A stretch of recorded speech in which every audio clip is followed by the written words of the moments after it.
بسم اللہ الرحمن الرحیم۔ حضرات محترم، میری بھائی بہنوں اور بیٹیوں،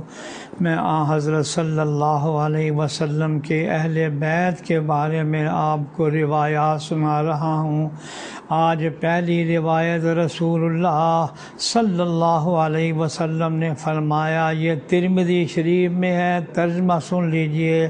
کہ اللہ تبارک و تعالی سے محبت کرو کہ وہ تمہیں اپنی نعمتوں سے نوازتا ہے، اور اس اللہ کی محبت کی وجہ سے مجھ سے محبت کرو، اور میری محبت کی وجہ سے میرے اہل بیت سے محبت کرو۔ یہ ارشاد ہے رسول اللہ صلی اللہ علیہ وسلم کا۔ اور ایک طویل حدیث میں آپ صلی اللہ علیہ وسلم نے فرمایا، اللہ کی قسم، کسی آدمی کے دل میں اس وقت تک ایمان داخل نہیں ہو سکتا جب تک کہ وہ میرے اہل بیت سے اللہ کی خاطر اور میری ان سے رشتہ داری کی وجہ سے ان سے محبت نہ کرے۔ اور اسی طرح ایک دفعہ آپ صلی اللہ علیہ وسلم نے بنو عبد المطلب سے مخاطب ہو کر فرمایا کہ اگر کوئی شخص حجر اسود اور مقام ابراہیم کے درمیان کھڑے ہو کر نماز پڑھے اور روزے بھی رکھے، پھر وہ اللہ تعالیٰ سے اس حال میں ملے کہ اس کے دل میں حضور صلی اللہ علیہ وسلم کے اہل بیت کا بغض ہو، تو وہ پھر جہنم میں داخل ہوگا۔ پھر آپ صلی اللہ علیہ وسلم کا ارشاد عالی ہے کہ جس نے حضرت علی رضی اللہ عنہ سے محبت کی اس نے مجھ سے محبت کی، اور جس نے علی رضی اللہ عنہ سے بغض رکھا تو اس نے مجھ سے بغض رکھا ہے۔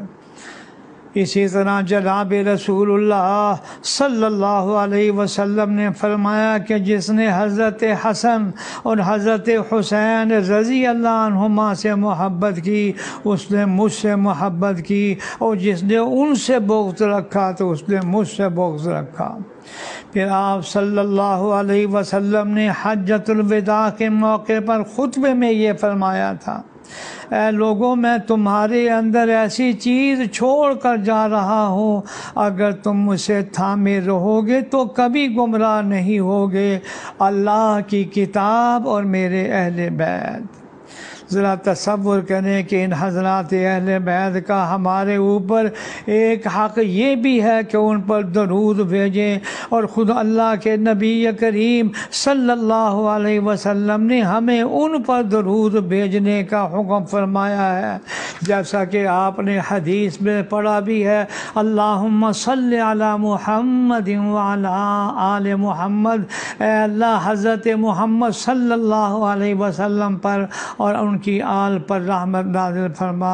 حضرات محترم، اس بات پر ساری امت کا اتفاق ہے کہ صرف اہل بیت کا یہ حق ہے کہ ان پر درود بھیجا جائے، اور اس میں کسی کا کوئی اختلاف نہیں۔ اللہ تعالی ہم سب کو اہل بیت کے ان حقوق کی ادائیگی کی توفیق عطا فرمائے، آمین یا رب العالمین۔